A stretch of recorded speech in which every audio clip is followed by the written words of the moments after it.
Al Tablero con Fray Nelson.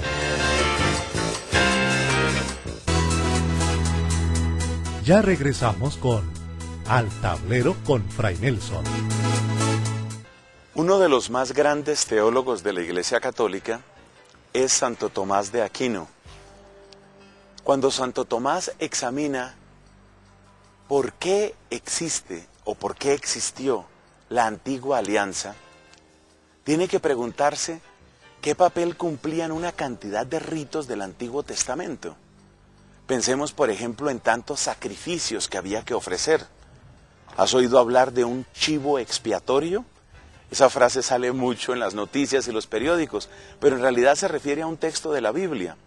Y por supuesto está también el mandato de la circuncisión para los varones en el Antiguo Testamento. ¿Qué quería Dios con ese tipo de ritos? Se lo preguntó Santo Tomás y nos lo preguntamos nosotros. ¿Hay algún valor permanente en esa clase de prácticas? ¿Significan algo para nosotros cristianos? Al Tablero con Fray Nelson Medina. Realidad sacramental en el Antiguo Testamento. Queridos amigos cristovidentes, estamos avanzando en nuestra 6ª temporada y la hemos dedicado a los sacramentos. Una realidad cotidiana, podríamos decir, permanente dentro de nuestra Iglesia Católica, pero que precisamente por eso necesitamos conocer y valorar mucho más. Los sacramentos, comentábamos en nuestro programa anterior, cómo la Constitución dogmática Dei Verbum del Concilio Vaticano II explicó algo muy importante. No es que Dios se haya quedado en sus intereses, ausente de nosotros, como el Dios de Aristóteles. Ni es tampoco que el hombre, a través de su fantasía, invente un Dios, como decía, por ejemplo, el filósofo Ludwig Feuerbach. No, el Dios en el que nosotros creemos, el Dios de la palabra, el Dios de la Biblia, es el que ha salido a nuestro encuentro lleno de compasión, lleno de misericordia y lleno de sabiduría para adaptarse, para acomodarse, para, oye esta palabra, autotraducirse y autocomunicarse. ¿Qué tal esas palabras tan largas? Autotraducirse. Hizo como una traducción de sí mismo para hacerse comprensible a nosotros. Autocomunicarse, aquella palabra que le gustaba tanto al teólogo jesuita Karl Rahner. Autocomunicarse, dar de sí mismo, donarse.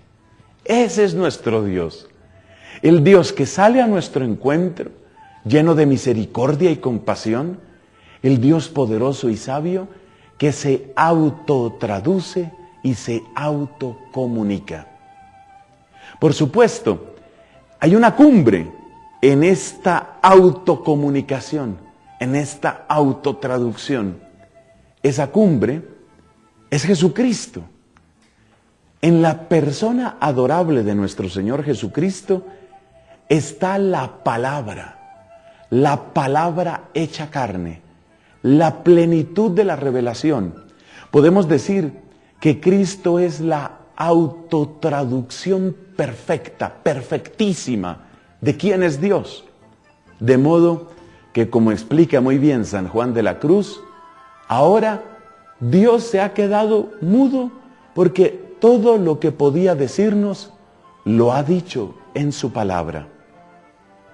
Pero atención, así como Dios se autotradujo perfectamente en la persona de Cristo, así también Dios se autocomunicó. Y por eso enseña el apóstol San Pablo en el capítulo 8 de la carta a los Romanos, que Dios en Cristo nos lo ha dado todo. Así como nos lo ha dicho todo, también nos lo ha dado todo. El Dios que nos ha dado perfectamente la plenitud de su ser en su propio Hijo, es el Dios que en ese Hijo se ha traducido para que nosotros podamos recibirlo y entenderlo. Esa es la cumbre. Eso es lo que San Pablo llamaba la plenitud de los tiempos. Esa es la perfecta revelación. Pero bueno, si esa es la perfecta revelación, ¿por qué tuvo que pasar tanto tiempo antes de Cristo? ¿Para qué sirve o para qué servía el Antiguo Testamento? Esos largos años. Dicen los estudiosos que Abraham, al que llamamos nuestro padre en la fe, debió de vivir hacia el siglo XVIII antes de Cristo. Eso significa más de 1700 años de espera, si vamos a contar la espera únicamente desde Abraham. ¿Por qué tanto tiempo? ¿Por qué se necesitaba todo ese camino? Bueno, la respuesta más breve es esta. Por supuesto que Dios quería hablarnos, pero nuestros oídos tenían primero que educarse para poder escucharle. Vamos a suponer, por ejemplo, este caso. Un papá es un hombre muy adinerado, tiene incontables riquezas, tiene haciendas, fincas, empresas, tiene barcos, aviones, todo lo que tu fantasía quiera. Ese papá ha tenido un hijo, le habla a su bebé, pero a ese bebé cuando tiene 1 mes o cuando tiene 6 meses de nacido, de nada sirve que el papá le diga, y tú eres dueño también de una hacienda que queda en el departamento de Santander. Eso no le sirve de nada al niño, no lo puede entender. De hecho, si ese niño llega a la edad de 7, de 10 años, seguramente todavía no puede tener una comprensión completa de lo que significa tener todos esos terrenos y todas esas riquezas y sobre todo, qué significa administrarlas bien. Tendrán que pasar muchos otros años y a través de un proceso pedagógico, a través de un proceso educativo, pues Dios va llevando a su pueblo, así como este papá va llevando a su niño, para que llegue a comprender cuál es su herencia. Dice el apóstol San Pablo que nosotros somos coherederos, es decir, que nosotros heredamos con. Coheredero es el que hereda junto con, y nosotros heredamos junto con Cristo. Somos coherederos con Cristo. Esto es maravilloso. Esto significa que los tesoros de Cristo, que son los tesoros inagotables de la divinidad misma, porque el mismo Pablo explica que en Cristo reside corporalmente la plenitud de la divinidad, esos tesoros de Cristo son nuestros. Somos coherederos. El apóstol San Pedro dice que nosotros que hemos sido hechos partícipes de la naturaleza divina. Fíjate que es la misma idea. Y el apóstol San Juan, por citar todavía otro testigo, dice, ahora somos hijos de Dios y todavía no se ha revelado lo que seremos. Lo sabremos cuando Él se manifieste, porque entonces seremos semejantes a Él. Estas son las grandezas de la herencia que hemos recibido. Pero muchos de nosotros seguimos siendo como niños muy pequeños, como párvulos, como bebés. Y seguimos todavía ansiando otras herencias, sin conocer la herencia magnífica que nos ha llegado en la persona de Cristo. O sea que el Antiguo Testamento, ¿qué es? El Antiguo Testamento es la preparación del lado nuestro, la preparación para nosotros. Dios ya estaba preparado desde toda la eternidad. Su designio de salvación, su designio de ternura y de compasión para con nosotros es tan eterno como Él es eterno. Eso ya estaba listo. Lo que faltaba y lo que a veces sigue faltando, y por eso el Antiguo Testamento tiene un papel permanente en la vida de la iglesia, lo que faltaba era nuestra preparación. Lo que faltaba era tener oídos que pudieran entender.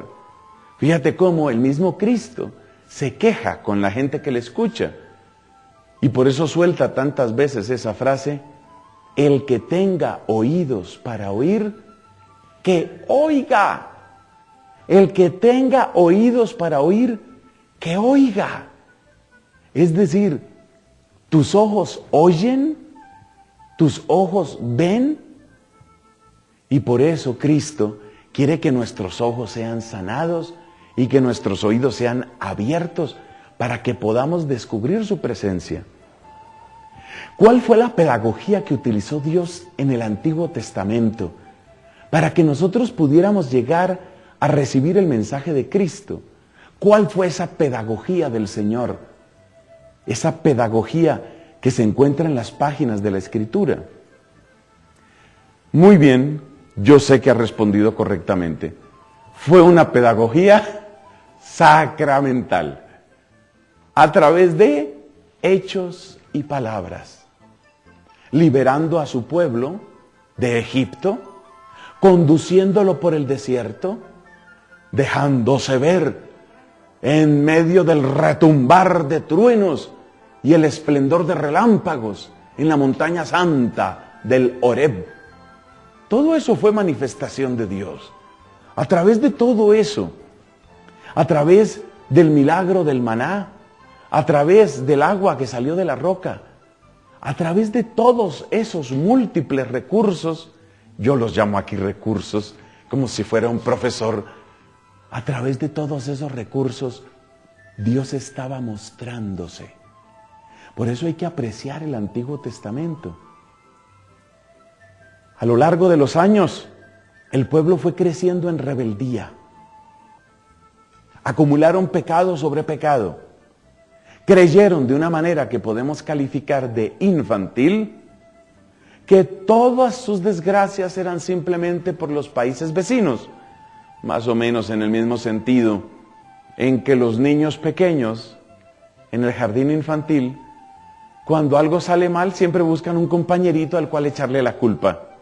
Pues así era Israel también. A echarle la culpa, es que fue Moab, es que fueron los amorreos, es que fueron los fenicios, es que fueron... Siempre la culpa estaba afuera. Entonces Dios tuvo que utilizar toda una pedagogía para mostrarle a su pueblo: espérate, que tú tienes responsabilidad. Y se lo mostró sobre todo en la durísima experiencia del destierro. Así Dios iba educando a su pueblo. Dice la carta a los Hebreos, capítulo 1, de muchas maneras nos habló a través de los profetas, y en estos tiempos que son los últimos, nos ha hablado en la persona de Cristo. Pero además de todos estos hechos, también les mandó ciertos rituales. Y en nuestra siguiente sección vamos a comentar sobre esos rituales y cómo ya iban anticipando esa maravilla que nosotros tenemos en nuestra Iglesia Católica, los 7 sacramentos. En un momento continuamos.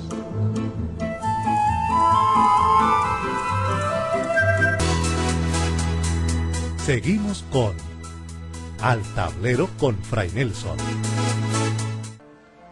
Gracias a cada uno de ustedes que se ha hecho presente a través del correo electrónico. Tenemos una dirección que es exclusivamente para este programa: altablero@cristovision.org. Es a esa dirección a donde debes enviar tus preguntas, sugerencias, comentarios, críticas y también las palabras de ánimo. Esas también hacen falta. La otra dirección que tenemos es aquella que tú puedes utilizar si deseas recibir evangelización católica todos los días en tu buzón: amigos@fraynelson.com. Estas 2 direcciones te pueden servir porque queremos que la comunicación sea bidireccional. Tus aportes, tus inquietudes, tus preguntas nos interesan. Dios te guarde.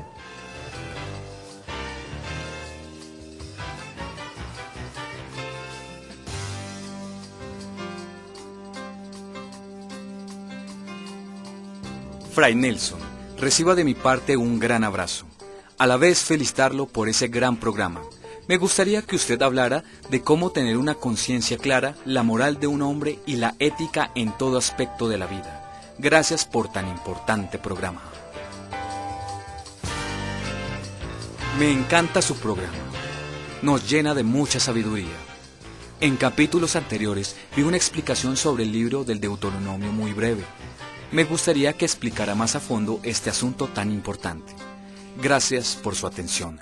Que Dios lo bendiga. Dios, con gran providencia, con enorme sabiduría y compasión, fue guiando a su pueblo elegido para que preparara sus oídos, para que preparara sus ojos y para que preparara el corazón, de manera que pudiera recibir la nueva y eterna alianza en la persona de Cristo. Por eso también dijo una vez el Señor Jesús a sus discípulos: dichosos vuestros ojos porque ven, y vuestros oídos porque oyen. Los pudo llamar dichosos porque esos ojos y esos oídos se habían preparado para apreciar, encontrar, celebrar lo que tenían ahí. Y por eso Jesús llega a ser verdaderamente buena noticia.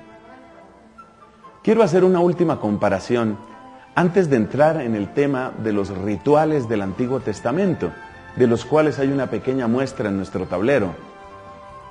Imagínate que yo me encuentro en alguna biblioteca, me encuentro un libro y no sé ni siquiera en qué lengua está escrito.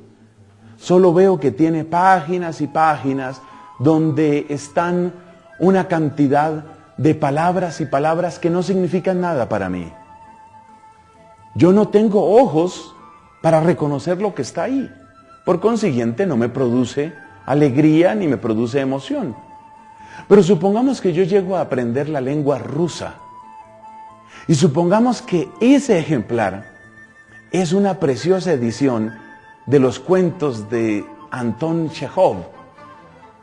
Entonces, empiezo a deleitarme en cada página. Ahora, lo que antes no significaba nada, significa muchísimo para mí. Eso es lo que también le sucede a mucha gente, yo creo, con Jesucristo. No tienen ojos para ver lo que hay en Cristo. Creen que se trata simplemente de cualquier personaje, o de un filósofo, o de un pensador, o de un revolucionario, o de un agitador social. Cristo es mucho más que eso, pero hay que preparar los ojos, hay que preparar los oídos, hay que preparar el corazón. Eso fue lo que Dios hizo con su pueblo, a través de hechos liberadores, hechos como los que mencionábamos en nuestro anterior segmento. Liberarlos, sacarlos de Egipto, llevarlos al destierro, humillarlos un poco como el papá que castiga a su hijo y luego traerlos del exilio nuevamente hacia Jerusalén. Eso es pedagogía. Pero además de esos hechos, hay otros más sencillos, pero que no tienen menos fuerza ni menos importancia. Hechos que se entrelazan, que se entretejen con la vida cotidiana del pueblo elegido. Por ejemplo, la circuncisión, o por ejemplo la práctica del chivo expiatorio. Esta frase que la hemos oído tantas veces, ¿no? Por ejemplo, cuando un político resulta acusado de no sé qué cosas, entonces sale ante las cámaras y se defiende. No, lo que sucede es que el Congreso está buscando un chivo expiatorio, el presidente busca un chivo expiatorio. Esa frase viene de la Biblia. Esa era una de las expresiones rituales de la ley de Moisés, el chivo expiatorio. Otro ejemplo más conocido, el Cordero Pascual. Y otro ejemplo que abunda en el libro del Deuteronomio, el sacrificio de comunión. Esto hace parte de los rituales del pueblo de Dios en el Antiguo Testamento. Y estos rituales de alguna manera van preparando el lenguaje para que luego ese pueblo elegido pueda entender y pueda celebrar y pueda agradecer los sacramentos, los benditos, los divinos sacramentos. Miremos un poco caso por caso, la circuncisión. La circuncisión es una pequeña intervención quirúrgica con la cual se quita la parte final del miembro viril, de la piel que recubre el miembro viril, es decir, lo que se llama el prepucio. ¿Qué sentido tenía esa operación? Pues la mandó Dios a Abraham como señal de alianza y sobre todo como señal de pertenencia. Mira lo importante que llega a ser esto. Precisamente porque se trata de la intimidad, precisamente porque se trata de algo tan completamente propio dentro de la naturaleza masculina, esa circuncisión tenía que servir como de un recordatorio permanente para ese hombre en aquello que siente como más suyo. Era un modo de hablar de pertenencia.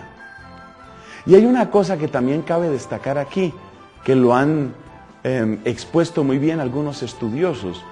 Se puede decir que la circuncisión era como una especie de mutilación ritual. ¿En qué sentido?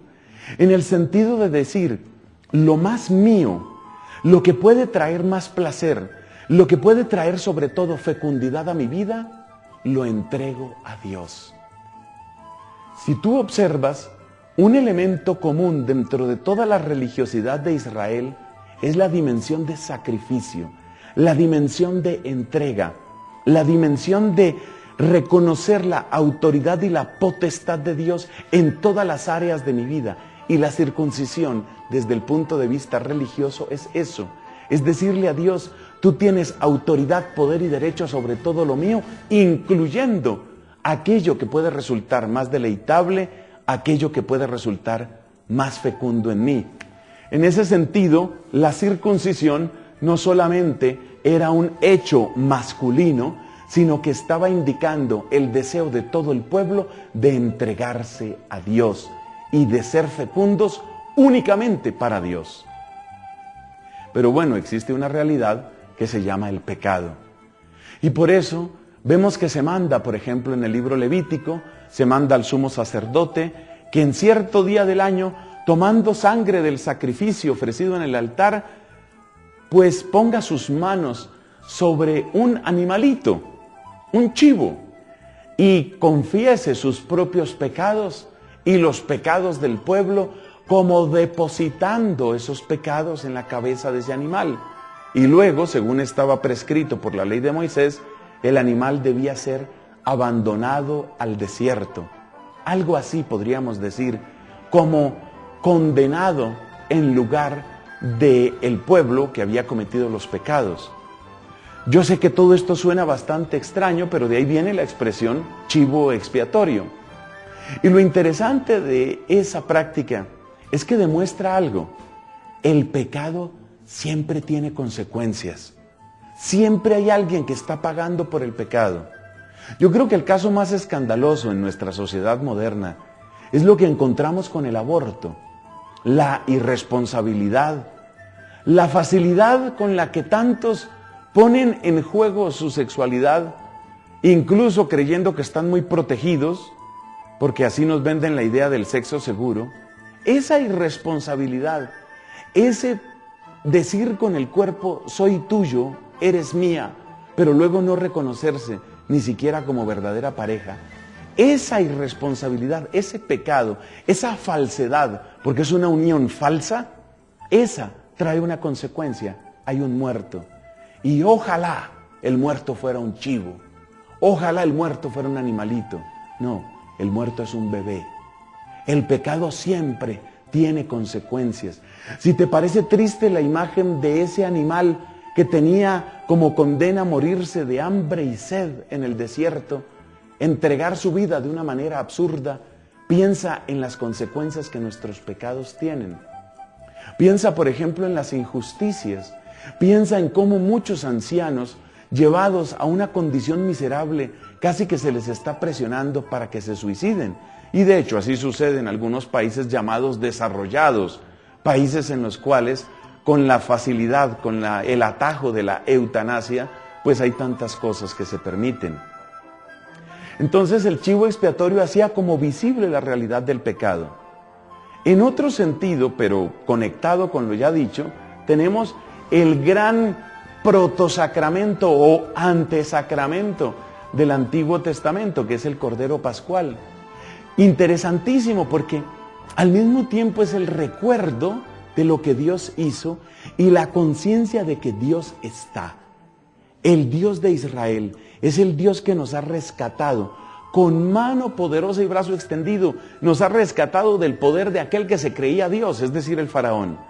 Por eso, La celebración de la Pascua es la celebración de cómo este Dios está con nosotros y cómo este Dios es el único Dios verdadero. La celebración de la Pascua es la celebración de la verdad de Dios entre nosotros.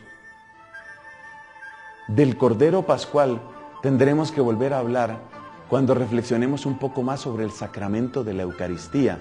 Ya llegará ese momento, Dios mediante. Y el último caso que quiero mencionar, que personalmente me llena como de alegría porque es tan humano, es el famoso sacrificio de comunión del que se habla varias veces en el libro del Deuteronomio. Mire, en términos coloquiales, como podríamos expresarnos los colombianos, el sacrificio de comunión era muy parecido a un asado. Era muy parecido a eso. Realmente se quemaba una parte del animal, la parte que tenía como más sebo, más grasa, lo cual era pues muy doloroso porque en aquella época la grasita se apreciaba muchísimo. Entonces se quemaba la grasa para Dios y luego se reparte ese animal y se come. Y el libro del Deuteronomio dice, y te gozarás con tu esposo o con tu esposa, con tus hijos, con tus siervos, incluso con el forastero que esté ahí. Te vas a gozar, te vas a alegrar en presencia del Señor. Y yo creo que esa es como la idea del banquete, como la idea de aquel que quiere compartir con nosotros, el Dios que quiere sentarse a la mesa con nosotros y que quiere compartir nuestra alegría. Son sencillamente cuatro ejemplos breves para que veamos cómo en el Antiguo Testamento ya se iban dibujando las líneas principales de lo que después serían nuestros sacramentos. Que Dios nos permita vivir este aspecto de nuestra fe con mayor gozo, con mayor convicción y con mayor provecho. Que Dios nos bendiga. Amén.